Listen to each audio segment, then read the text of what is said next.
All right.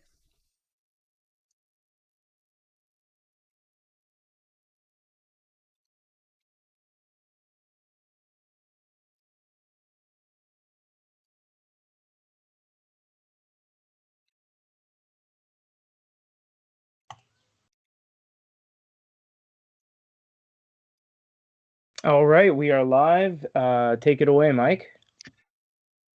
Hey everyone. Welcome to the Goody Reader Live. We are Michael and Peter, and Yeah, today we're going to be talking about a lot of things. We're going to a be lot of talking things. about Kaleido 3. We will talk about Gallery 3, Spectra 3100. Also, a lot of new Kindle news. There's been a ton of Kindle development since we've talked to you last. So there's all sorts of stuff. Onyx Books just announced two new devices. So first of all, Peter, how are you? Yeah. Another day. We got our usual suspects here with us: Stephen Prosser, Rob Hernandez from Mexico. So a lot of people are stopping by to hear what we have to report, as we have a lot of things. I've written down just stuff on my end as well that we need to go over. We have missed the April edition of this because we had some stuff we had to do with the trade show, and we were going through, year-end financials and all that stuff. So we'll be doing two this month. We'll be doing the one right now, kind of midway through the month, to go over everything that we have experienced in the e-paper world, and then we'll do one at the end of the month as well, just because. Yeah. So where do you want to start? I'll just go over a couple of mine because the Amazon one is going to be a huge one, and I'll let you mostly take the reins on that. But yeah, there's a lot of stuff from Amazon. But first off, the biggest thing, at least in the world of Google Play, and this is, it cannot be understated how massive this is. And I understand a lot of people would just say, "Oh, you could just root anything and put Google Play." Sure, but for the average person that doesn't know how to root stuff and doesn't know how to, flash BIOS and stuff like that, Bigme has Google Play now. And that's huge because right now, Bigme is the only guys to do a 10.3-inch color device. They have 5 color devices. They're the only guys running 10.3 color out of anybody. Onyx doesn't do it. Nobody does it. And now they have Google Play. There's only 3 manufacturers that have Google Play: Onyx, Boyu, MeBook, and Dasung. All of these guys require you to do weird things with your device. Basically, trick Google into thinking your device is something else, an HTC tablet, a Sony Xperia tablet, whatever. And then it does this thing where it's like 48 hours you can use Google Play. Bigme has figured all that out. You literally just do an over-the-air software update on their devices, 3 of which can do Google Play right now. The other 11 will have Google Play in the future, a couple of weeks. You just do an update and you have Google Play. Fit and finished, run and go. That's it. It works.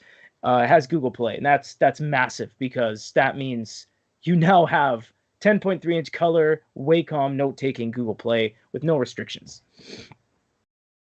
Yeah, I mean, for a lot of the times, I guess people who are Android users, if their phone can't use Google Play, it's kind of useless. But in the It's in true. the e-ink world, there's very few, very precious line of devices, or even just devices Yeah, that could actually, like, I don't know, like access Google Play. The vast majority of Android e-readers, they kind of force you to sideload in your own apps, or that's right. you have to sideload in an alternative app store, download apps manually from your browser. And I mean, there's countless in phones that make you do that. So Yeah. if you could choose between an e-note or an e-reader that has Google Play versus one that doesn't, even if it's like a brand you haven't heard of before, Yeah. you'll probably perk up. And I mean, let's face it. When if you're buying e-notes, whether you're buying it from Onyx or Bigme or Remarkable or whatever, it's like you're spending between $400 and like $800, nine hundred Yeah. dollars, and you're gonna be using that for a number of years, and it's ease of use. And if you could make a decision to go with Google Play, I mean, it just makes keeping apps updated like so much easier. It's so much easier. And you've now gone from these weird proprietary Chinese only app stores that everyone gives you, Hisense, Hanvon, Bigme. They always give you these weird app stores. Now you're using Google Play, and there's millions and millions of apps. I'm talking Google Drive, Microsoft Outlook, Pokemon Go, and just anything. Like actually anything. And remember, Bigme is using the absolute latest version of Android in the entire world on e-paper devices, just like Onyx, but now they now have Google Play to a level of stability that we've never seen before. So, yeah, if you want to check it out, go to our YouTube channel. It's amazing. If you're interested in e-paper, which is why you're here, it's a big thing. It's not a big thing in the world, but it's a really big thing in e-ink. Yeah. What else do you got, Pete? I got some more here. Hisense has been kicking up just a dust cloud of amazement. We put a unboxing video, and I think it went like 12,000 views in a couple days. The Hisense High Reader has been making waves in the e-paper world. It's an all-new designed phone-looking kind of thing, and it's kind of a premium e-reader with really nice design elements. And they actually, you broke, Mike. I think that they're releasing the A9, which is the smartphone version of it, kind of replacing the A5 and the A7 of yesteryear. But we were a little bit disappointed because neither of them were color. And we thought that they were going to do Kaleido 3, which is usually what Hisense does. Yeah, traditionally Color. what Hisense does is they release a black and white e-ink version, and then they do like a color version like a month later.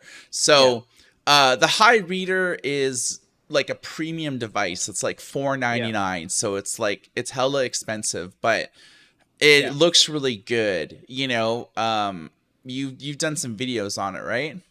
Yeah, it looks really nice. They did a lot of stylistic things with like engravements and the speaker port looking like an equalizer.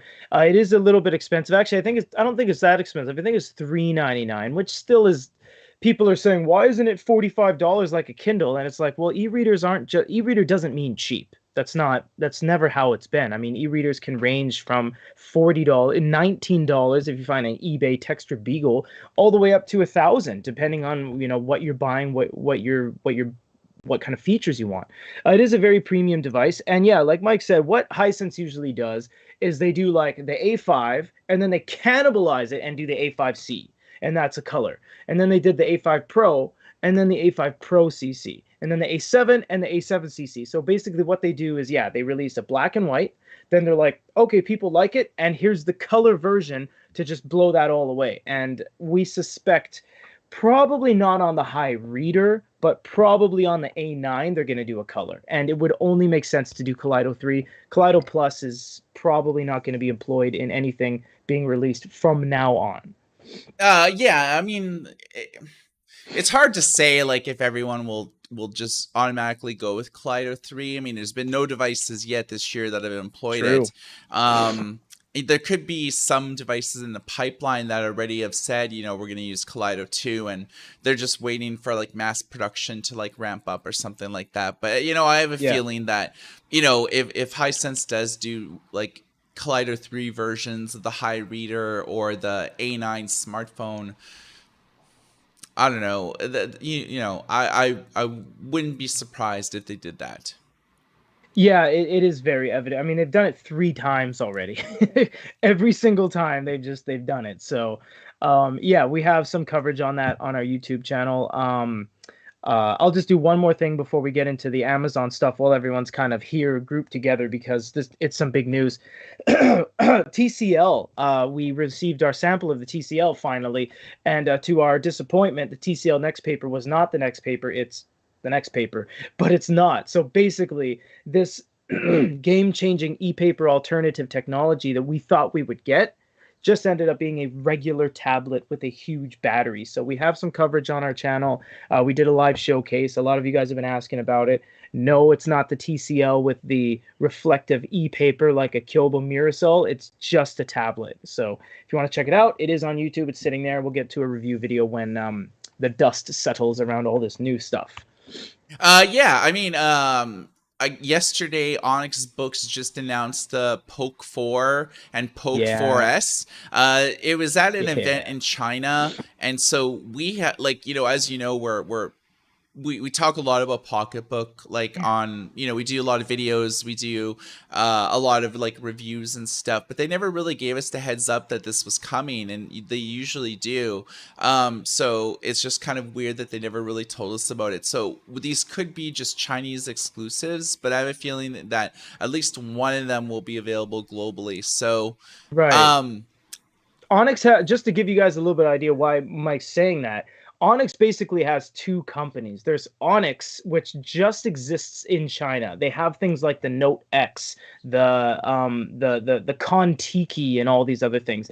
Then they have Onyx Books International, and those are the ones that we see, the ones that work with the English crowd, that have user manuals in multiple languages, that have, Google Play certification. Those are the ones we know, Onyx International. But the ones that they have, the Note X, the ones that like we're not allowed to even touch because we can't get them. Reviewing them, it would be like insert your mainland Chinese phone number. It's like no one has that. Like there's two kind of facets. So yeah, they let us know about everything. So why they didn't is probably because it doesn't belong to Onyx Books International. It belongs to Onyx Books mainland China is what we're thinking. yeah, I mean, I know in the past, like with when they unveiled like the Mira and Mira Pro and Yeah. the Note 5 and the Note Air 2, they did like a Chinese only like video like for it, if you remember. Mm-hmm. And Mm-hmm. they never did like an English video for it until like way later, but they gave us like at least a heads up that this was coming. So Yeah. Poke 4, it's pretty well the successor of the Poke 3. I guess there's a few things that that this version has that the old one doesn't. 64 levels of like cold and warm lighting, and it has a better quad core processor, 2 gigs of RAM, 32 gigs of internal storage. It's running Google Android 11 and has Google Play. The 4S is pretty well the same as like the Poke 4, except it only has 212 PPI instead of 300 PPI, and it has less storage. So And it's cheaper. yeah, So they're giving you purchase yeah. options. So I guess it's sort of like the Poke S will be the most affordable Onyx e-reader ever if they Yeah. release it internationally, and the Poke 4 will probably be on par with like what it sells for now. Which is about like 189. So, I have a That feeling. is because they gave you Chinese pricing. I saw that when you did the story there. So it says, as it says on that image, which is their image, the Poke 4S is only $109. That's cheap. Yeah, the Poke 4 is like 99 yuan. 999 CNY to USD is landing us at 149, 147. So both of these are going to be way cheaper than the Poke 3. And already the Poke 3 was the cheapest Onyx of all time, Yeah, the basically. Poke 3 So was yeah, 1180 yuan. So, yeah. I guess So that's the 799 4S, man, that's 115 bones. That's cheap for Google Play. Oh my gosh. And X mode? yeah. That's crazy. It should Wow. be a winner, but as always, we have to sort of leave it up to the review to like see if it's Yeah. actually interesting or not. Yeah, because not everything that we get that's like super high spec on paper is like the best thing ever. I remember like in memory, the only thing we've gotten north of octa-core was the the EE right by Whiskey. It was a deca-core processor, just packed with specs, and it's basically just a coaster. That thing was a throwaway unit. It was awful. So like, yeah, specs on paper isn't everything, people. So we're gonna have to leave it to the review, the little table read, the Zoom calls we do, and be like, this is either good or bad, and we'll kind of announce it. Yeah. So why don't you? I have to do something really quick. Can you tell the people Sure. about Kaleido 3 and or Gallery 3? Oh, geez, I'm nervous. Yeah, so we went to one of our guys went to Touch Taiwan, and we sent them. We had two guys on camera crew, sent them to Touch Taiwan 2022, which is in Taipei City, at the Nang Gang, sorry pronunciation, center downtown, and he gathered a lot of good stuff. So we have Kaleido 3 13.3-inch panels are real now. They're actually real. They were concept a while back, but now they're actually real. So you can get yourself a 13.3-inch panel. Has it been has it been applied to anything that's an actual device yet and it's tooled and packaged? No. There's some frames that I think you can buy that that are just digital display kind of biased units, but nothing you can actually pick up and like take notes or draw on or anything. There's also a couple other things. There was Spectra 3100 and Gallery 3, and I believe actually Michael, when he gets back, he'll have more information than I do. Gallery 3, I think, is going to be employed in a lot more devices moving forward because it has, I think, a better color gamut, which means just like it's more stable, and I think it's better for color than standard Ian Kaleido is. He'll have to confirm on that. We also saw some stuff on Spectra for display purposes. So like, when you go to your coffee shop, they'll have like a Spectra board, and you can get these really huge panels, 47 inches. The thing about Spectra is that it does this dithering thing, and there's only a few colors. Like, there's black, white, and gray, and I think there's like a color, so like an orange or a red or something. And it does this really spasm flashing thing in order to refresh. So it's basically suited for like, the McDonald's menu when you go to the cashier. It's not something that can refresh very quickly. But speaking of digital signage, we are going to a event here in Tokyo. Actually, me and the guys and the ladies and gentlemen, I'll say, three of us are going into Tokyo, and we are going to DSJ Digital Signage Japan 2022. It will be taking place at some messe hall gathering of sorts, and we'll be doing some videos there, and that's going to be really nice because it's digital signage. So I know that Lenovo and HP will be there, and SES and Magotag, and I'm assuming a trade show called DSJ Digital Signage Japan. They weren't on the exhibitor list, but maybe they're not there with their own booth. But E-Ink has to be there in some capacity. They have to be on the event floor in some physical, tangible capacity. Mike, I heard that you're back, correct? Yeah. Okay, cool. Explain to the wonderful folks here about Kaleido 3 Gallery Spectra with its like refresh rate and everything. I was actually throwing it over to you because you'd probably know a little bit more about Gallery than I did, as you were kind of coordinating with our guy at Touch Taiwan and stuff. So I kind of explained Spectra and Kaleido to them, but why don't you explain the future of Gallery and its application? Okay, well, I just want to touch on Gallery 3 for a minute and just like what are the differences between E8 Kaleido Plus, which we've seen over the course of the last year, the Nova So 3 many color, concepts. like all the Bigme two. products. Oh, yeah. Like there's been a lot of devices, even like so there's been a lot of devices that have had it. It's basically like Kaleido 1 and 2 could only display 100 ppi, and that's always like kind of sucked, especially for like larger devices, whereas Kaleido 3 does 150 ppi. And so you're basically getting an extra 50 ppi extra on this device, and it also uses new comfort gaze technology, which is basically like a new front light system. So basically, like in the past, Kaleido 1 and 2 really wasn't made for front lights in mind, which is why most of the devices that came out never had a color temperature system. It only had a front lit display, so only white LEDs. So now Kaleido 3 was made with the intention of warm light as well, so you'll be able to have it, and it's actually compatible with E-Ink Carta 1200 and 1250. So these new screen technologies, 1200 is in the new Kindle Paperwhite 11th generation and a signature edition, as well as the new Kobo e-readers that came out like last year. So the Sage, and so the reason why all of those are 25% faster. And Amazon kind of mentioned that in their PR material. They're like, the new Kindle, it's like, 25 to 50% faster. It's because they're using a new Carta screen. And Yeah. Carta 1250 is pretty well for e-notes, like in mind. So there's just less, you get all the benefits of Carta 1200, but 1250 is the only really good thing about it is that when you're drawing on a screen with the stylus, the latency has been like lowered. So Yeah, the Quadernos use 1250. yep. And it's fast. So It's really there fast. really hasn't been a lot of, aside from Amazon and Kobo, there really hasn't been a lot of companies that use 1200. For 1250, it's like Fujitsu's and I think the Ellipsa are like the only The ones Ellipsa, yeah. that did that.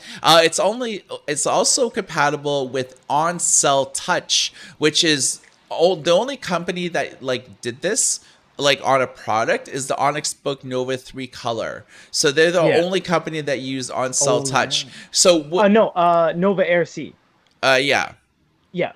Yeah, you're right. Sorry. Yeah. That's So okay. Yeah. the basically the to give you a sense of what on-cell touch does, it basically incorporates more layers of the screen into one single layer. So it incorporates the touch layer and the Display e-paper itself Yeah. in one piece of e-paper, whereas in the past they have the touchscreen layer on one piece of paper and then like the e-paper display on top of each other, and then you maybe Yeah. have a glass display, a color layer, and then you have like all these like different layers. So I think what e-ink is kind of wanting to do is incorporate more technology into a single piece of paper as opposed to like having multiple of them like touch on top of each other and things like that. Yeah. If you go to our YouTube channel, we actually did an extensive teardown of what it goes into an e-reader. Well, I won't get onto it now, but there's, you hear things like color layer, all that. There's a lot of layers in front of your eyes and the screen. Go to our YouTube channel. We actually tear off into 45-degree angles every single layer of the screen. Physically, we destroyed an e-reader in order to do it. It's a color Kaleido e-reader. And yeah, check it out. It's really interesting. Okay, so Gallery 3 is, Gallery 1 and 2 was pretty well just used for digital signage. Yeah. Gallery 3 was developed exclusively for e-readers and e-notes like in mind, and it uses e-ink's advanced color e-paper, and this is something that's been available for digital signage for like 3 years. If you look at our YouTube channel for ACEP, or advanced color e-paper, we actually went to a few department stores that actually had the first ones that actually had advanced color e-paper as signage. And the one crappy thing about it was the refresh rate. I mean, it took like 60 seconds for one image to transition to another, and all the screen did was like flash, flash, flash. So it's like if you had like epilepsy or something like that, it would like trigger it. Like that's how bad it was. But I guess e-ink figured out how to incorporate like a good refresh system into advanced color e-paper, which was Gallery 3. So what are the big things about Gallery 3? Well, it can display 50,000 colors. To give you a sense on Kaleido 3, which is brand new color e-paper technology, about 4,100 colors. So yeah, that's crazy. This is like taking color to like the next level. It also uses a different particle ink system, so it uses cyan, magenta, yellow, and white. So whereas like all 3 generations of Kaleido 3 use like RGB like lighting, like and if for you colors. don't know what CYM is, it's like your printer. I'm pointing to my printer. When you get those ink cartridges, it's not called red and blue. It's called cyan and magenta because it's a more rich color gamut. It's a lot more sophisticated than just RGB, which is red, green, and blue. So that's why they do that. Okay, so the only device that they made this for right now is for 8 inches. So chances are we'll probably see like an 8-inch Gallery 3 reader. Ian told me that they like are considering supporting more like screen sizes. But I think the thing about Kaleido 3 is that it was pretty well made exclusively for large screen displays, from 7.8 to 10.3 to 13.3. So, will we see a max Lumi color like down the road? Probably, with like Kaleido 3. Whereas, Wait, but given that, then when we talked about Hisense earlier, if they have no intentions of using this for smaller screens, we might not see a Kaleido 3 Hisense because Hisense doesn't use big screens. yeah. So what I note is that Oh. Kaleido 3 was primarily made for large screen devices like in mine. But that's not to Oh, say well, that maybe we'll not see it in smaller yeah. devices. Whereas like 150 ppi on say like a 6.1 inch screen or a 6.8 inch high reader color, Oh. that could be a reality, but we really don't know. But I think Huh. the thing about Gallery 3 is that, from what I understand, there's three different like things that companies could pick up in terms of like the color refresh rate. So Gallery 3 baseline, there's 350 milliseconds that it takes minimum for colors to transition, or page turn animations, pictures swiping or something like that. The next step is 500 megahertz, like 500 megasecond, like a milliseconds, and then Milliseconds. 750 to 1,000 milliseconds, and that achieves the best color like thing. So I guess from what I understand is that the color won't look as rich if you want the like page turn animations and everything to like happen really fast, like 350 milliseconds. The colors wouldn't be as rich. Whereas like if you want to go with something that's like the best colors achieved at 1500 milliseconds. So that's how long is that? How long is 1500 milliseconds to a second? Well, that Milla is it's not a thousandth, it's a 10,000th. I don't even know. Yeah, let's see. That's what Google's for. 1500 Yeah, milliseconds? that's the best color that they said that it'll support the widest gamut, the most Oh, okay. richest So colors. right, so that's right. A millisecond is a thousandth, like a millimeter. Okay, yeah, I get it. So 1.5 seconds then. So that's what it'll. So 1500 milliseconds is 1.5 seconds. That's pretty quick given what the technology is. That's fairly quick, especially because the previous one, like you said, was what, like 30 to 60 seconds, and it's spazzing out trying to create the image. So it's like, yeah, that's a long stone's throw away from what it used to be, which is great. Okay, so Gallery 3 will Robert just got it. Yeah. they'll support both Wacom and EMR like screen like technology. So for styluses, it'll also support the comfort gaze technology that Kaleido 3 supported. So better color temperature, better front light display. Now here's the thing. Gallery 3 is not compatible with on-cell touch. It's not compatible with like any of the Carta technologies. So Carta Oh, 1200, 1250, it's not compatible with all, because it's using like a totally different like waveform controller. And it's not using a color filter array. So it's basically like everything's in the e-paper like itself. So all the colors are sort of built into the e-paper. So it's sort of like one panel that has it all. Whereas with Kaleido 3, it's like a color filter array. So there's no way that you can churn color off. yeah.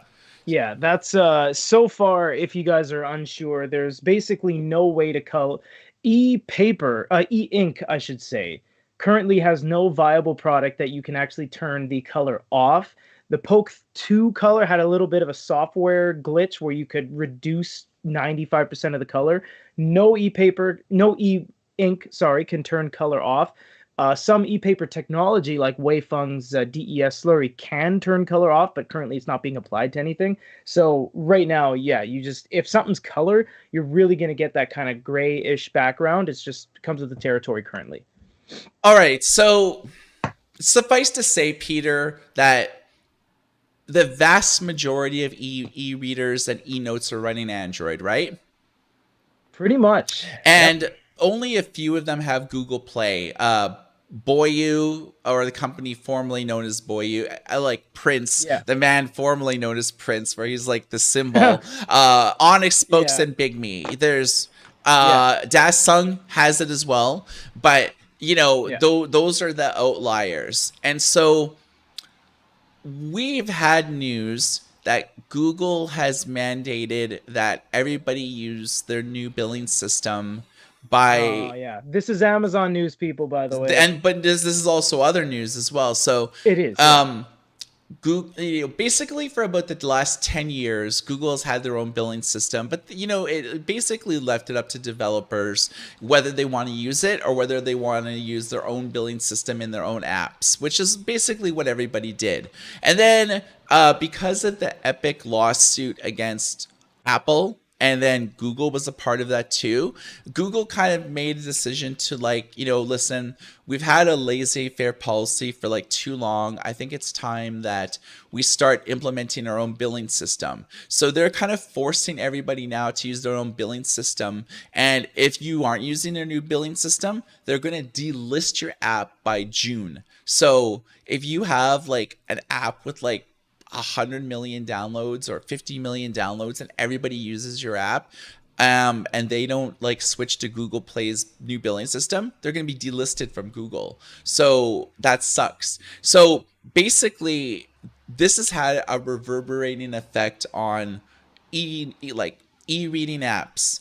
Barnes and Noble disabled all in-app purchases on their Nook app for Android. So they basically have turned their Android app into like a pure consumer app.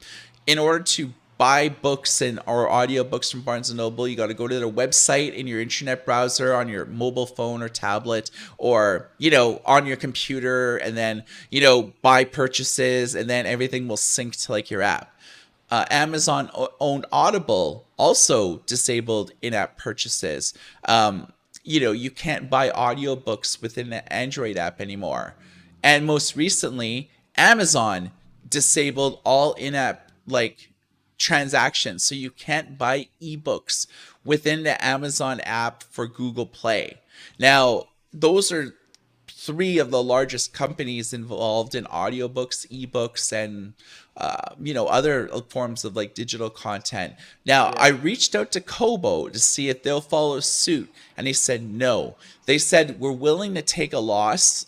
So basically, Google's charging 30% for each in-app transaction, and that's why everybody is like, obviously there's no profit margins to be made if you have to pay Google 30% of each ebook sold, each audiobook sold, each magazine sold. I mean, that's going to kill the profit margin. And Kobo was like, we're willing to eat the loss on Android because, like, our Android users are like just a small percentage of like our overall users. More people use like iOS, like for Kobo, which also you can buy books through iOS as well. But a lot of Kobo's like users are e-readers. They have e-readers, like, so that's their lion's share. So they're like, while everybody else is like disabling in-app transactions, we're gonna keep it around for the foreseeable future. What exactly does that mean? We don't know, but we've so there's a few things that you could do as a workaround. First of all, install the Amazon App Store and download the Kindle app from the Amazon App Store. The reason being is because Amazon, for their own app store, handles all the billing and they handle the Yeah. content delivery. So there's nothing to, even though your smartphone or your tablet or your e-ink e-reader has Google Play on it, all you have to do is just kill the app, like the Kindle app that you have, install the Amazon version, and you'll still have access to all of your ebooks that you've purchased like in the past, because like Amazon handles all the content delivery. Yeah. So you're not losing anything. You're just going through a new billing system, which is like Amazon. So Wasn't that scary though, man? For like 24 hours, remember? We heard that news and like you did a video on it, and then we're like, "Oh my God, that's it." Like all these guys like Moby Scribe, like all Fujitsu, like all these guys that had the ability to like sideload Kindle and then access Amazon through the Kindle, we're like, "Oh no, we can't do it anymore."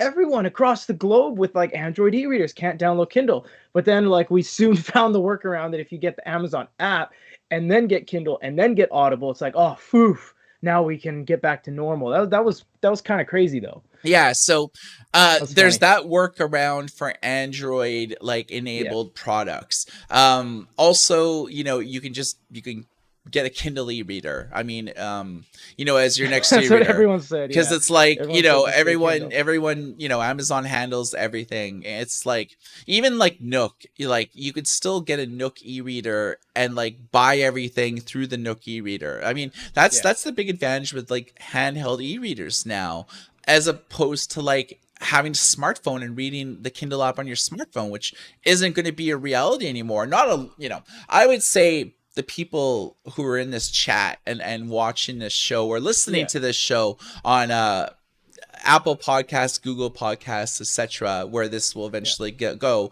But yeah, I mean, the vast majority of users will say, "Why can't I buy ebooks in the Kindle app anymore?" Yeah. And then they'll, chances are they won't know enough to install Amazon App Store or to buy a Kindle e-reader. They will be like, I'm not going to buy a device just to read books.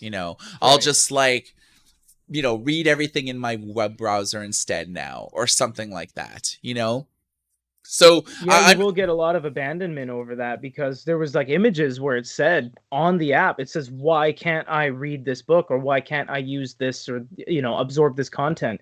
And it was because of this most recent news, is like they're kind of cutting it because of the whole Google thing. So yeah. Yeah, I mean, I just feel bad for the average user that like, It's true. you know, And you know what? For the first 24 hours, we were the average user. We were just like, yeah, there's no way out of this. For like 2 days, we were like, that's it.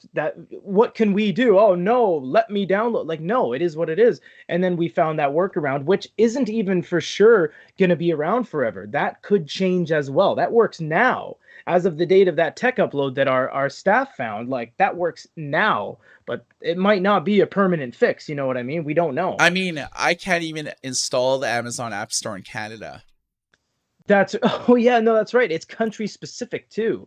So that's also a thing, is that it's not guaranteed. Like if you have a Hisense phone, an A7CC, and you were using the Amazon app or the Kindle app, and then you're like, okay, maybe I live in New Zealand, maybe I can't download it from this, that, or the other, or whatever the case may be. There's a ton of variables that may prevent you from even fixing the issue.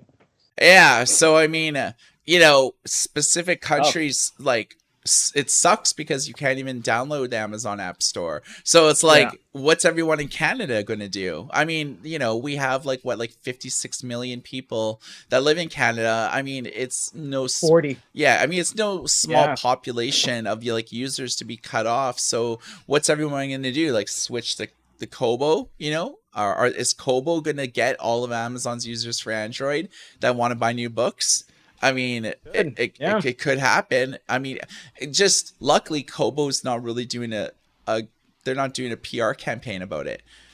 We're the only game left in town. It's like, and that's what I would be doing. I'd be doing YouTube videos. I'd be doing TikTok, like sponsored stuff. I'd be like doing like YouTube, like advertising about like, everyone else is abandoning Android, but we're not, it's like, this is such a money opportunity for Kobo that like, they're not actually doing. And this kind of leads me to like, not a conspiracy theory, because I'm not a conspiracy theorist, but what I'm a child of history, so I like history. I like watching a lot of history videos, like on YouTube, like the evolution of the Roman like phalanx like maneuver. How did they get to like the tortoise like shield with like spears or short swords that they did through? I like looking at like history. Like I just kind of found out that before the Arctic got frozen, like 50 million years ago, it was actually like a tropical rainforest. And they only found that out by like digging a hole super, super deep and like finding all these trees like beneath the ice. And it's like, that's kind of cool, But so to tie this all into like Amazon, Apple, Google. So around 2011, Apple was in the same policy as Google was like during the last like 10 years, where Apple was like, laissez-faire policy. Like, our app store is really new. We want to populate it with apps. We use your own billing system and whatnot. And then around 2011, they were like, yo, we're going to force everyone to use our own, like, billing platform. So all in-app transactions will be done through Apple, and we're going to take a 30% cut. And, just like Android, Amazon exited, Kobo exited, Barnes & Noble exited. Everybody that sold ebooks through the platform basically fled it, and they turned their apps into just reading app only. Same thing. You go use Safari, you visit like Amazon.com, you buy books, it syncs with your Kindle app for iOS, you read. It's that's what people did. And what ended up happening was that Apple soon after that launched iBooks, or Apple Books now. They're the only ones pretty well on iOS that sell books and audiobooks through their app. Do you really think that Apple takes the 30% cut out of like their own transactions? You know what I mean? Like, I bet my bottom dollar that they do not take a 30% cut of their own transactions, which means they pay 0%. Like, they sell books and audiobooks through their Apple Books app, and they pay 0% commission. Everyone else pays 30%. Google's in the same boat now. They have their Google like ebooks platform where they sell audiobooks and books. Everyone's fleeing like Google's 30% mandated tax. Do you think Google charges themselves 30% on all like ebooks and audiobooks? Bet my bottom dollar they do not. So basically, the platform is basically kicking everybody off because they're making it financially unviable to actually sell content and pay a 30% royalty. And then they're the only game left in town that will sell audiobooks and ebooks. So like, Apple Books was never the number one ebook and audiobook retailer anywhere, like in any country in the world, but they soon came to be. Google generally number 8 or 9 out of the top 10 in terms of like ebook like sales in the US.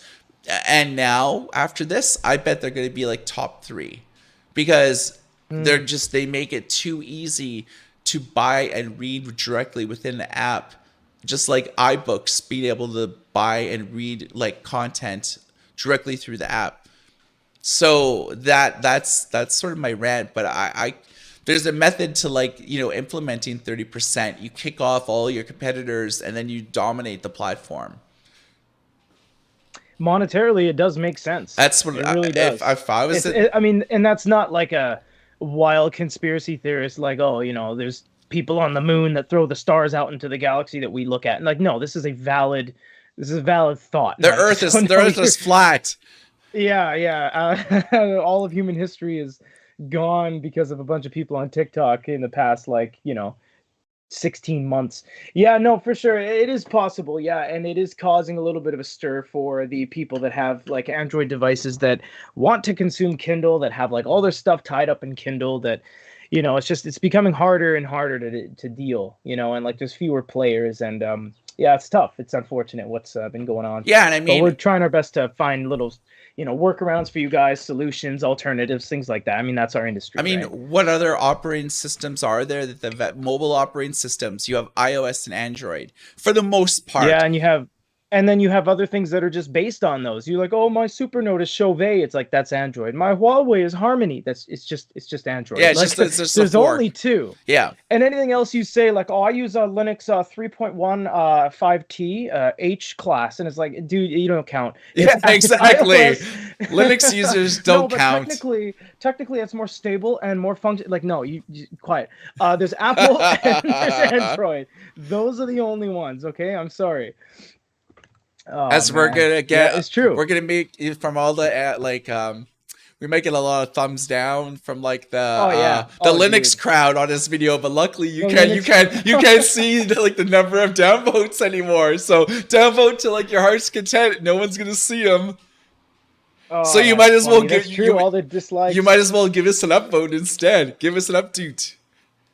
Um, Oh man, yeah, I'm gonna put a poll right now on the chat and see what people think. iOS, Android, or Linux. Let's see where we're going here.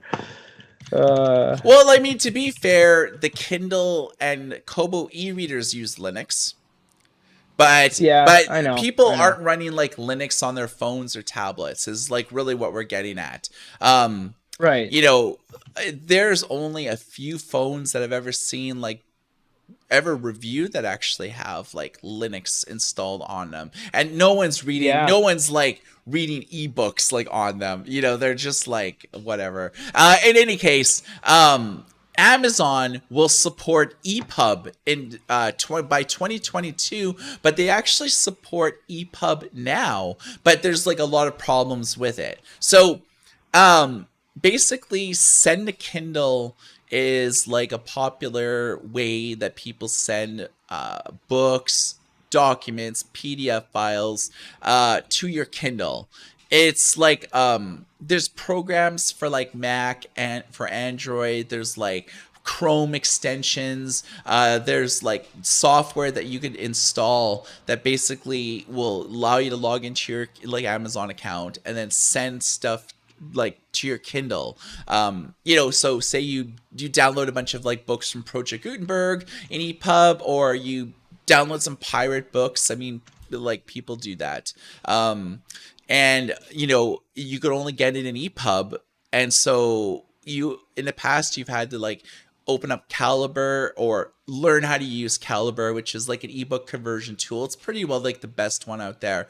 And you can convert a book from like EPUB to like an Amazon supported format and then sideload that onto your Kindle, or you send a Kindle and send that, you know, Amazon file to Yeah. that. So what Send a Kindle is doing with EPUBs is that it is converting the EPUB to Kindle Format 8 or AZW3, and they're not going to support like EPUB natively on the Kindle e-readers. They're basically when you send a Kindle and send an EPUB, it will convert that EPUB behind the scenes to Ooh. Amazon's new format. But they also will be discontinuing the format of Mobi and AZW. So EPUB goes in, two old formats go out. It's just basically like Mobi and AZW do not support like a lot of like rich formatting and stuff like that. So that's why like when you sideload in Mobi books or PRC books or AZW books that you download online, there's always like weird formatting errors and stuff like that, because like Yeah, it always. doesn't really support the newest Amazon fonts and things like that. So that's pretty well the issue. And what I've heard right now from like a lot of users is that Send a Kindle is supporting EPUB now, but there's all these like formatting errors right now, which I think Amazon is fixing. It has to do with like there's like these like ISO type things when it comes to like books. I'm not too familiar on it because like I'm not in the book publishing world. Um, But dumb it down for the crowd and ourselves, if you could. There's a standard that currently is not being upheld. There's some sort of overall formatting standard not being implemented that's kind of making everything weird. yeah, it's basically like ebooks are encoded like differently. So you may all EPUB books are not the same. Some are like encoded using like different formats. And one of the formats that just the name escapes me right now because I haven't written about it yet because it's not really it's too techy. But yeah, one of the formats that publishers use to actually make the EPUB, there's some errors in that are creating format errors. But there's really, Oh, for the average user right now, there's really no way to know how your book's been encoded. And it's just like the luck of the draw. From what I've heard, in late 2022, Amazon will officially support it, although it is working now. But it's hit or miss whether your EPUB, when you're reading it, will be just one giant paragraph under like another with no formatting, Yeah. or and it's just like one giant run-on sentence, So Yeah. that's the thing with that. So we actually got a lot of press when we broke this story. Like The Verge, Ian Gadget, the New York Times, like everybody like linked to like our site for that. I think we got like over like 500 publications that like linked to that story, which was kind of Yeah, cool. that was a good find. Very very well sleuthed there, you and your team. Good work. Uh, yeah. So here's like a not 100% sure type of thing, but we kind of speculated maybe about March, when we did a post called "What is Amazon's plans for the Kindle in 2022?" And one of the Yeah. things that I speculated was that likely the Kindle Oasis will be discontinued because it's basically the same screen size as the new generation Paperwhites, 6.8 Yeah. inches. The only thing that the Oasis has is like page turn keys, and it has, it's old, right? So I was like, Amazon should make an e-note, and it would make sense. Since then, a number of like Amazon people actually have talked to me and said like, listen, there's something to your story here, but they never told me what it was in my story. And then I was like, well, the only thing I really kind of speculated was like Oasis discontinued and Amazon making an e-note. And then the more I thought about it, was like, Kobo made an e-note in 2021, and they're the Yeah. global number 2 ebook retailer in the world. How long will Amazon take? I mean, let's face it, like e-notes like have been around since like the Sony digital paper. How long ago, Yeah. Peter, was that? Like 6 years? 2013. So 2013. No, way how more. many years ago? Well, that's 7 to 20 and then 2, so 9. Okay, so e-notes have been around for like 9 years. And, since then, Remarkables come to the table. Onyx books have come to the table. Like Bigme, Fujitsu, like countless I players. Everyone, iReader, Hanvon, iFlyTech, Freenot, King, just so many players, tons. Yeah. There's more e-notes than there are e-readers released on like a yearly Yes, basis. correct. Yeah, that's Bigme doesn't even have an e-reader. They have 14 e-notes and not one e-reader. The Pocket Note, Jeez, that's an e-note. is it? Same with the Goyu T1. They're both 7-inch e-notes. Bigme has no e-readers and they're doing just fine. Even companies that have never done e-notes like iReader have 3 e-notes now, and they white label their stuff out to other people. Hanvon has the Smart Office, the new N1 or whatever the heck it's called. Tons of players are getting into e-notes. It's insane. Dasung took the old Sony shells and they have e-notes. Fujitsu's got 2 gens of e-notes. It's insane, man. It's you're right. It's faster than e-readers. Everyone has e-notes now. Yeah, so Amazon recently conducted an internal survey amongst hardcore Kindle users. They actually came to Seattle to do it. And one of the things that they talked about was names for like a prospective Kindle with note taking functionality. The 2 that they pitched were the Kindle Passage and the Kindle Scribe. So, those were I guess Amazon is sort of like hemming and hawing between the 2 names. A passage would make sense, highlighting a passage of text.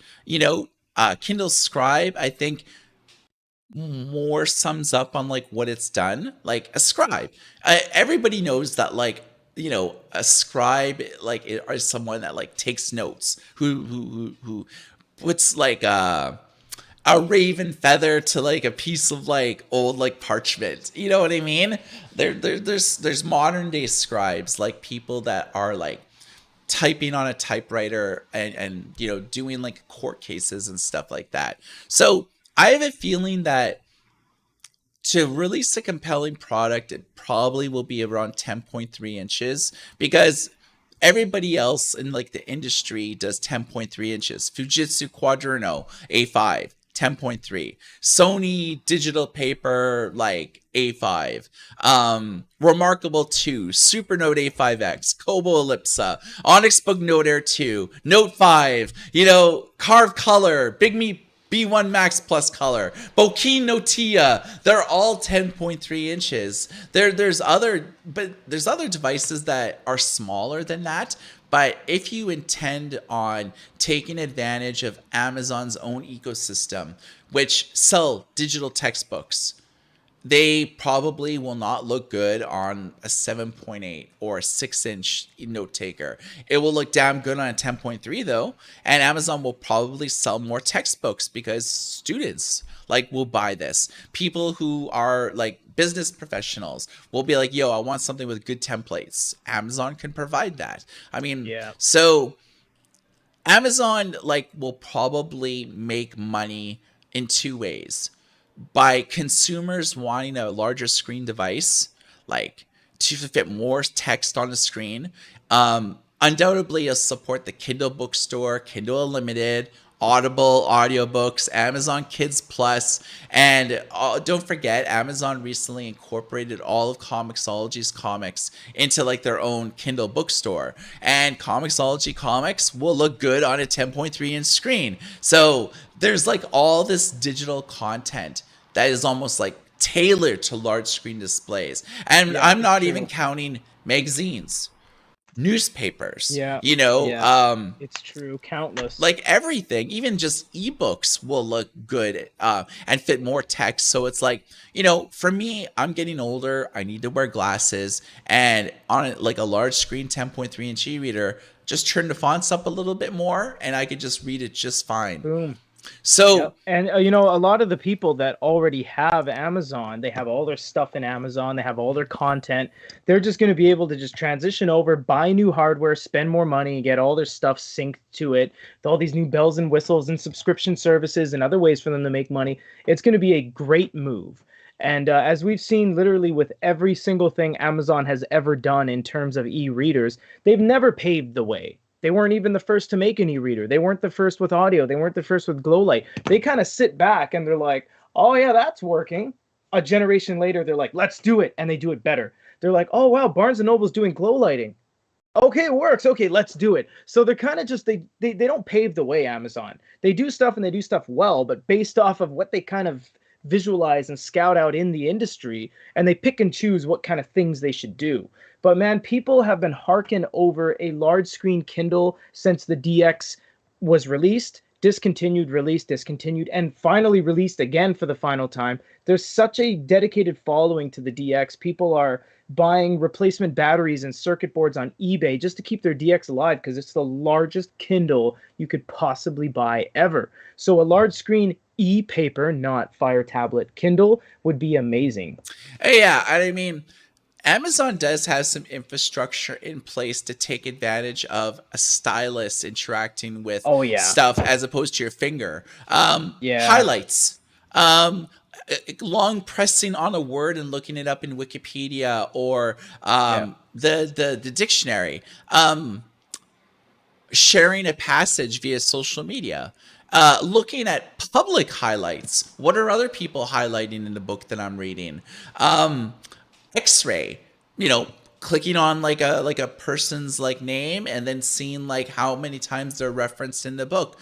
All of these were sort of made with light presses, long pressing, selecting a body of text, finger interactions in mind.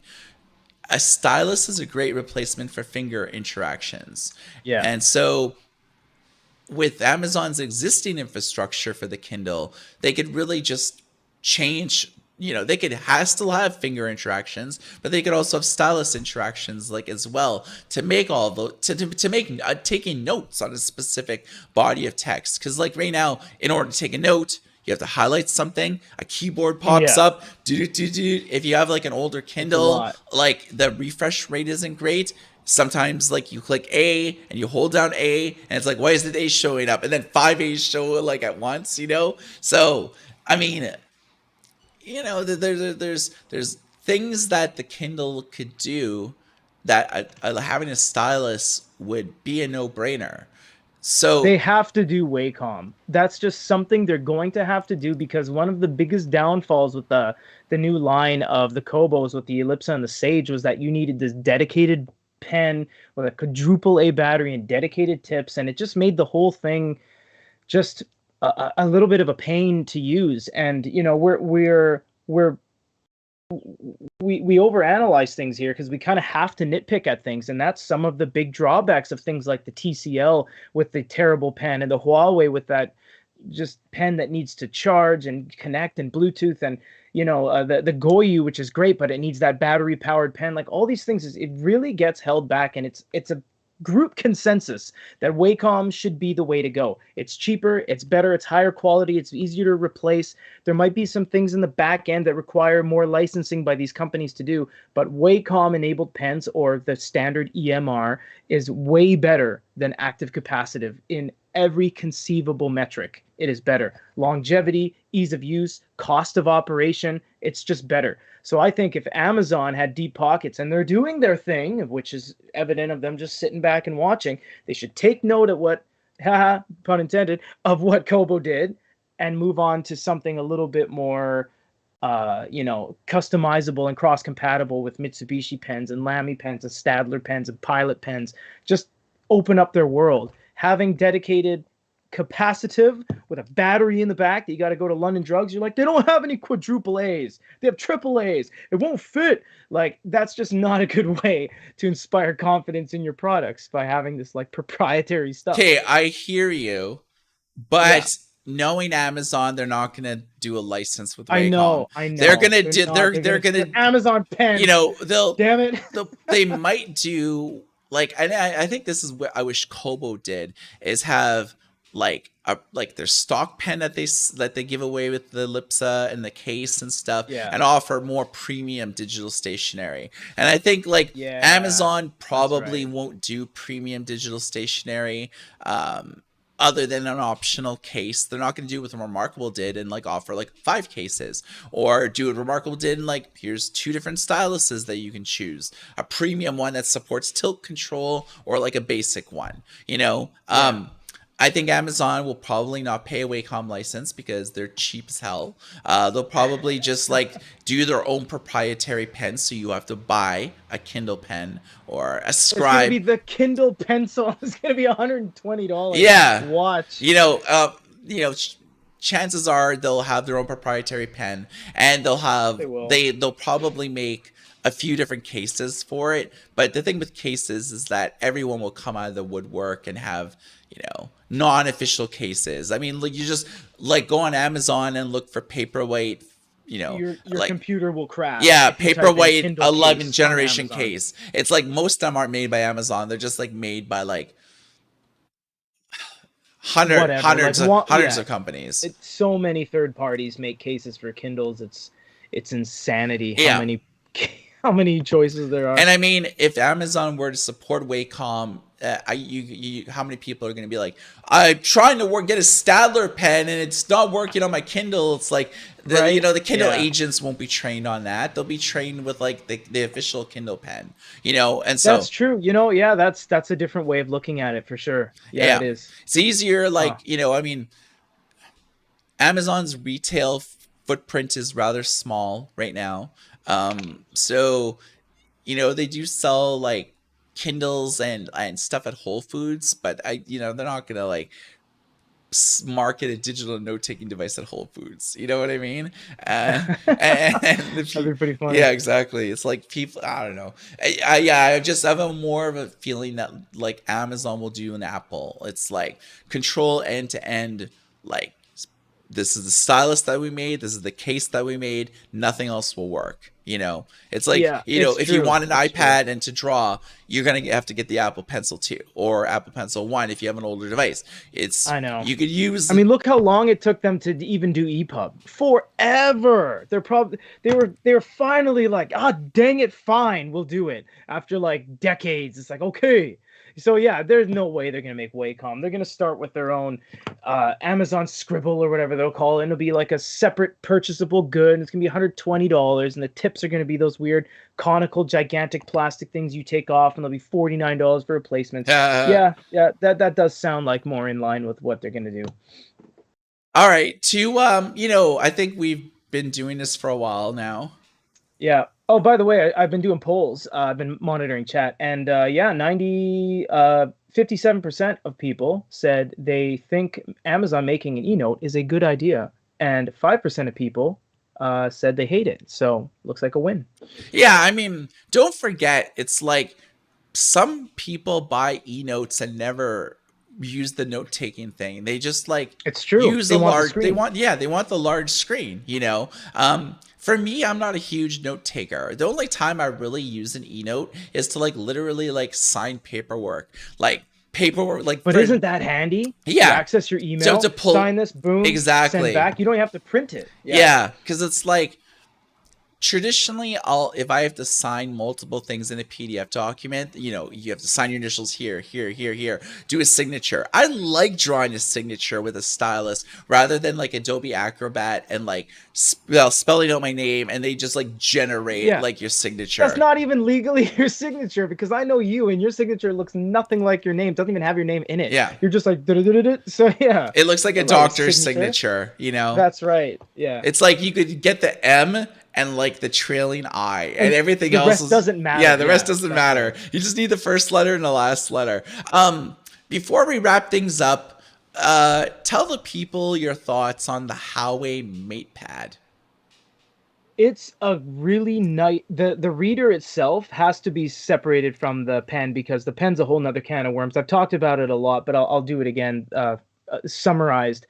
The device itself is great. I know a lot of people have their concerns over monitoring and everything, but if you have location services on your phone and you have Google, you're being monitored. So if you don't want to be monitored, don't be part of normal society with technology, because you're always going to be monitored. Anyways, Huawei, it was beautifully built. Best looking 10.3-inch on the market, hands down. Materials are top notch. The leather's great. As you hold it, everywhere you touch on it, it's like, wow, this is so natural. It's like I'm holding a ledger of some sort. The pen itself is awesome, but then everything surrounding the pen is so terrible. You have to connect it. You have to snap it to the side. Oh, click connect, click find, click that. And you have to have Bluetooth running 24/7 on your device to even use it. The pen itself is expensive. It's over $100. The tips aren't forever. You have to replace them. There's no tilt function on the pen where the actual tips move. It doesn't actually tilt. It just feels like you're tapping on a window with a popsicle stick. It's not very good. The device itself is great. The pen, they missed the mark. Completely missed the mark. It's such a hassle to use, and it's just, it's like what people say, like, all these Wacom is best. It's the best. It's not me saying it. It's the truth. If I lose my my Huawei M pen, you're screwed. You got to go on Amazon and buy $120 pen. Get that shipped to you to use it on that device. Oh, it's out of batteries. You got to charge it. Wacom, dime a dozen tips, high quality, different styles, 20 different pens you can choose from. It's just such a better idea. And if the Huawei had Wacom, holy moly, that would be a force. The thing is brimming with specs. It has every bell and whistle. It's as distraction free as you'd want to make it, or it's as loaded as you want to make it. It's so good. It's such a good device. That pen just, it sucks. I'm sorry. Yeah, and I mean, I guess like the one thing going against the MatePad is retail visibility. That It's too. not officially for sale in Canada or the US. It's only officially sold in some countries in Europe and China. Although it has Yes. English and it has support for like Yep. different languages. So I mean, it is really relevant if you can get your hands on it. I mean, we sell it in our Good Reader store, but I mean, it's more expensive to buy it through us for this product than it is to like buy it directly from China. If you could actually even do that, which That's they make right. it super hard. And it's only in a few countries like in Europe, so it's really hard to even get your hands on one of these. And I think that's the biggest con against it, is that if you can't, for the average user, can you buy it off Amazon? Can you buy it off Newegg? Can you buy it from Goody Reader store? If you can't, any of those stores, it might as well not exist, because Pretty a much. lot of people aren't going to go out of their way to find listings on AliExpress or JD or what are the other stores in China? DHgate, Woot, a VPN using Taobao, and then putting in like a Chinese phone number to like no one knows how to do that. And even if you do, most of the time you need those local. You can't just use your like American Express from if you live in Tennessee, you have to have like a mainland Chinese bank account to shop on Taobao. You know what I mean? You can't just buy stuff you see. So that's why, yeah, it's really hard to attain that thing. And another thing is that if you don't buy it through us, you don't get any support. So if you find an eBay listing of it, well, great. But if you need a warranty, if you need communication with the heads of the company, you're only going to get that through us. And that's not a sales pitch. That's true. If you buy it through us and there's something wrong within a year, we can warranty it for you, because you can send it back to us. We can send it into them. But if you buy it off some guy on like some listing on Woot, that's it. It's a one and done purchase. So I have a little bit of remarkable news. They sent me a Yep. press release that said, since the Remarkable 1 and 2 has been released from 2017 to present date, they have sold over 1 million units and have generated over $1 billion in sales. Dude, they've sold over 1 million units and made over $1 billion. Yeah, that's a lot. That's I'm with the people on this. That's due to their advertising campaign. They went ape with their advertising campaign. They framed the narrative perfect. And I'm not against Remarkable. I think Remarkable's good. Are there other things better? Yes, there is. But Remarkable had probably the most polished advertising campaign, the easiest checkout process, the most kind of user interaction compatibility, this folio, that folio, this pen, that pen. It was a very awesome, fun thing to do. Buy a Remarkable. It was great. It was really good. And it was hands down probably the best marketed item in the e-paper scope. I mean, like you said, look at Barnes & Noble hasn't even done anything on their YouTube in 7 years. You can't even buy told one. me that they recently regained control of their YouTube channel like last week. Yeah. So they but you know for what basically I mean? the last 10 years they haven't even had access to like their own YouTube channel. Oh, we found the password on a little sticky note. It's 09 at whatever.com. Like, yeah, no, password sure, 1 2 3 4 5 10. Yeah, there was an exclamation mark. Yeah, like dude, even the top 3 has trouble with marketing and like in company direction and revolving door of employees. Remarkable knew what they were doing. They had the best looking campaign, the best looking material, so that it made you want to buy it. And it's true, and it will always be true, and they'll go down as one of the best marketed e-paper products of all time. And everybody knows the Remarkable. You say King Jim Freno to anyone outside our office, and they're like, what the hell is that? A gym? You mean like a gym? You say Remarkable, everyone knows it. Everybody. Yeah. Everyone in our scope, everyone in any other electronic It's scope. like they advertise on YouTube, Facebook, TikTok, everywhere. Twitter. It's like I see Remarkable ads everywhere. It's like, and all their stuff is like 8K footage, like 7-minute long things with like people by lakes drawing on it, and like they have like camera jib arms on like chase cars going by, and it's like, dude, you can't just throw that together. That's well done material. Yeah, it's like quality. You can buy Remarkable in over 40 different countries worldwide. Yeah. They have like 300 employees now working with them. I mean, they have had like numerous investments of like hundreds of millions of dollars, every couple of years that they raise money, and it's pretty well for marketing. That's pretty well what they spend their money on. But I mean, it's really nice to see that a company that's only been around since 2017 that's made over $1 billion on e-ink like technology, and they've only had two products, like the Remarkable 1 and the Remarkable 2, and it's like that just goes to show that their digital stationery is very important, and that's something that It they've is. realized very early on. Multiple pens, like 5 different cases, all the way from like a basic like case all the way to like a premium $120 pure leather like case. It's like there's a case for everybody. And they found that perfect balance between having choices and options for their customers, but not confusing them too much. You go on their site, there's 2 pens, there's 3 cases, there's 2 categories of cases. Do you need an extra cable or some marker tips? No? Okay, that's fine. Not shoving it down your throat. And then you just purchase it, it lands. That's it. It's such a good process to buy a Remarkable. Other companies are so difficult. Like, there's a million Kindle cases and a million Kobo cases, and like all the Kindles get lost. There's the Paperwhite 5th gen, 6th gen, 7th gen, 8th gen, 9th gen, and you're just like, what am I actually buying right now? Yeah. Whereas Remarkable is just like, here's the Remarkable. The 1st gen is discontinued. It's not on our site anymore. Here's that. Like, that's it. It's just so easy, and it's such a great process, and that's what brought them success, even having one of the most underperforming products since e-notes were invented. It's true. If you look at them pitted up against any other manufacturer, I'm not choosing favorites. Remarkable will come in last in specs, usability, functionality, build quality, everything. It's outgunned, it's outmanned in every metric, but it does the best because it was the easiest process to get it in your hands. Didn't make it difficult. Oh, we're only selling through one guy in Germany. It's like, well, I'm never going to be able to buy that. So it might as well not exist. Whereas Remarkable, anyone can get it.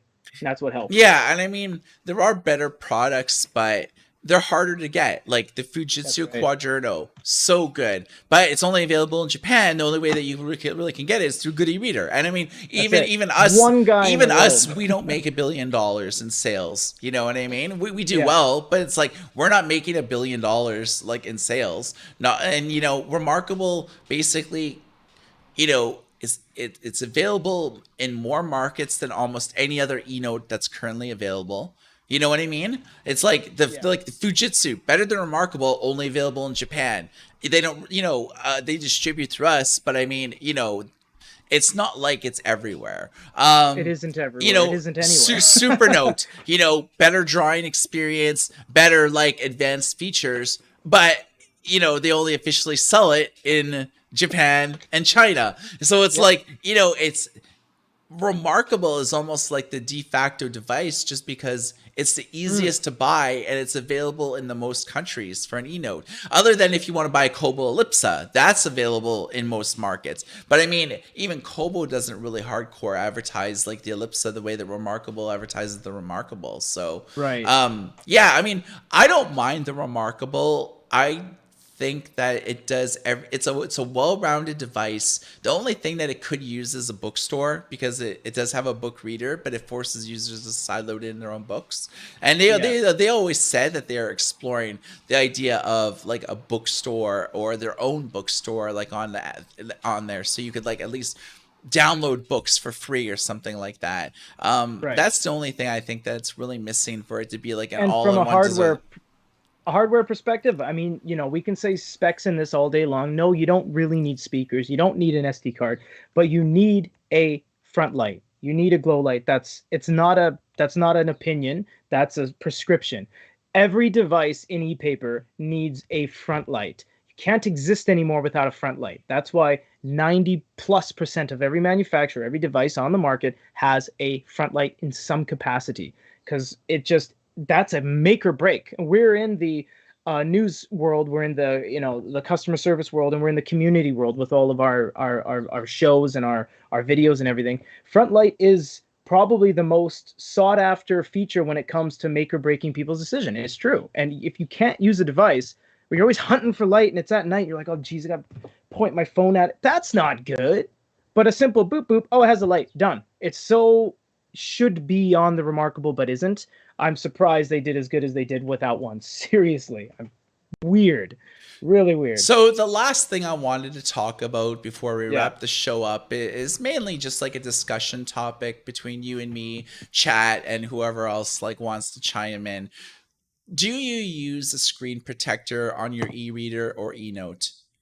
Ah.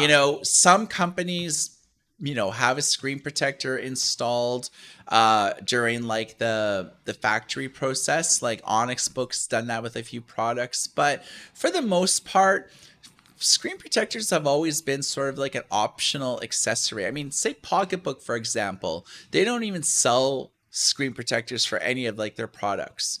Like Yeah, they Supernote, they don't. don't sell official screen protectors for their products. Fujitsu doesn't sell official screen protectors for their products. Sony doesn't. I mean, even Kindle doesn't have official Kindle screen protectors. The only way that you could really get them is if you get them from like third parties. So screen protectors like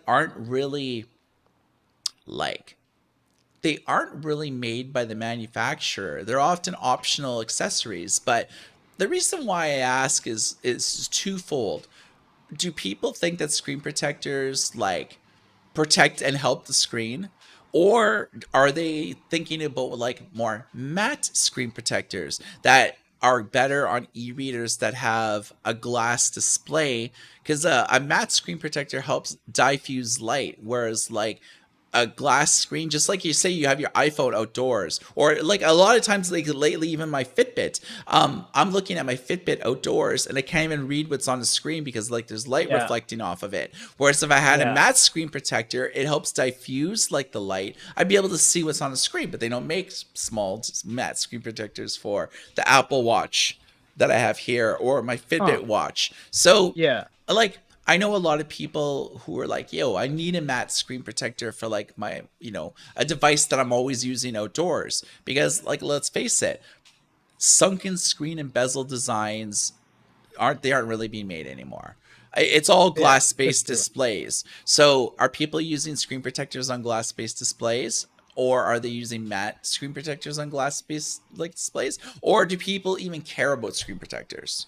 It's Well, the poll right now is 77% saying no, they don't use a screen protector on their e-reader.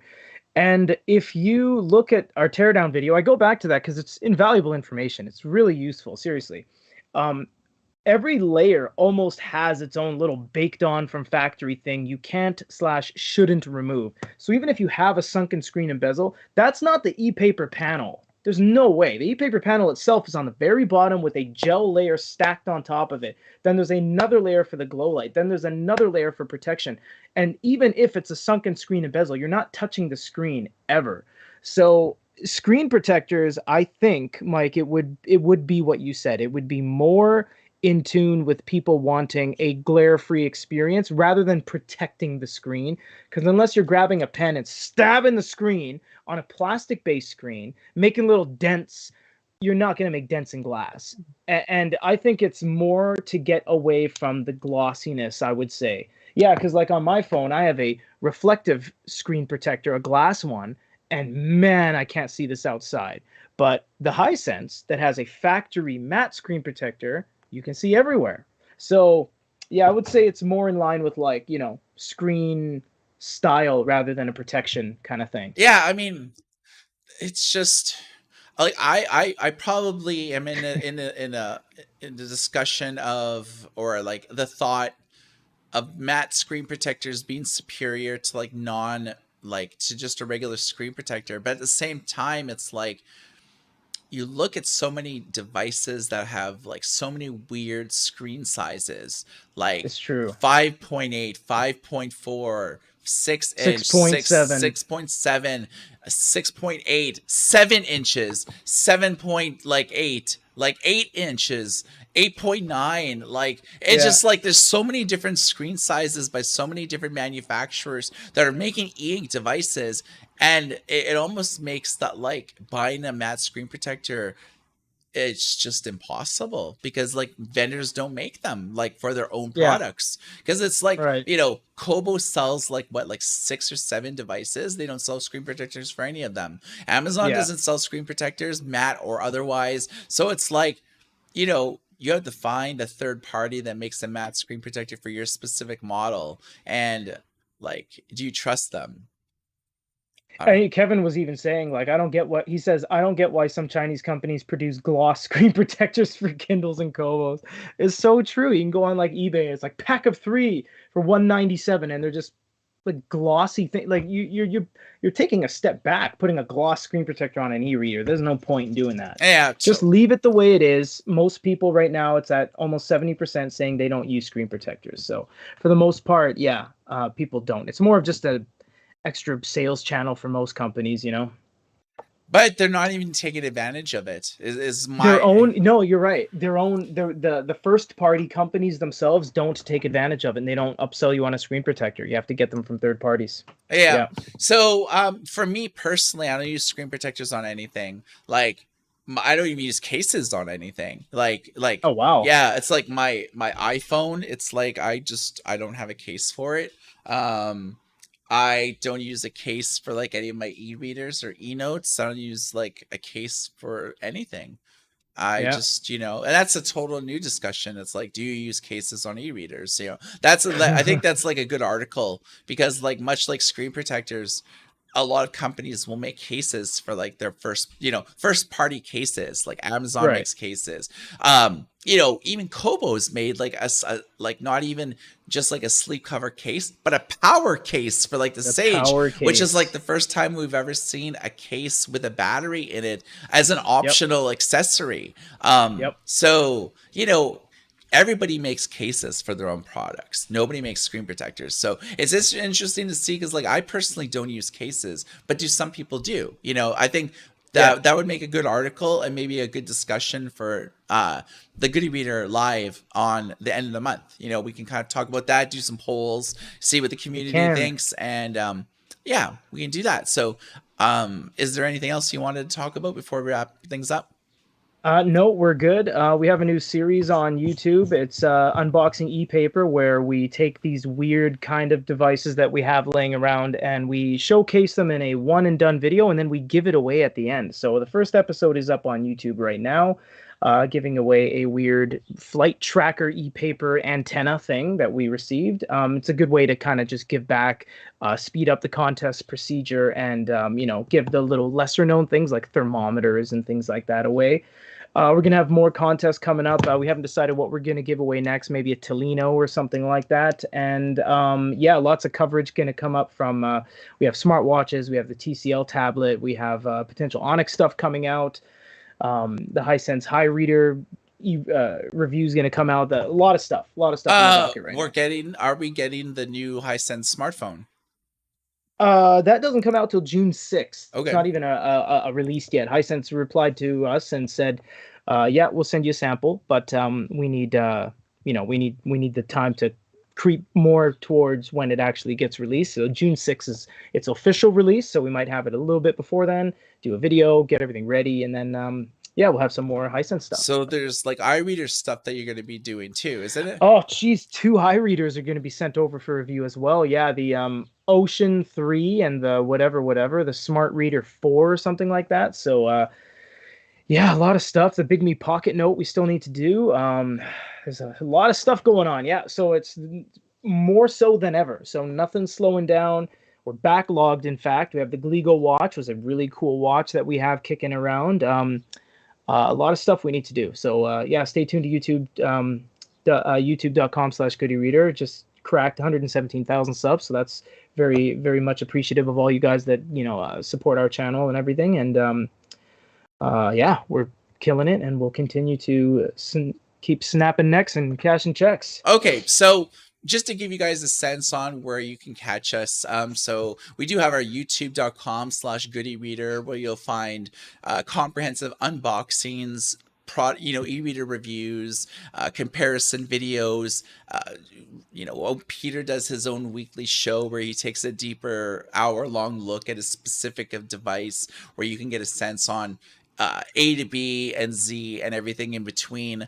You can check out our website at goodyreader.com. That is our flagship brand. We report exclusively pretty well on e-paper, e-readers, and e-note news, as well as some miscellaneous things on publishing industry, commentary. We have about 6 writers right now that are on staff to publish stories daily or weekly. So there's always a ton of content that is available for that. And we also have our own online store that you can visit at goodereader.com/blog/shop. You can also click on that on a navigation bar and visit our store. We have a Shopify store as well, if that is your thing. And we also do shows on for podcasts, so you can catch that on Apple Podcasts, Google Podcasts, Stitcher, Spotify, audiobooks, and wherever else is your favorite like audiobook network. You can find these shows that Peter and I do, as well as shows that I do by myself, so you can check that out. And thank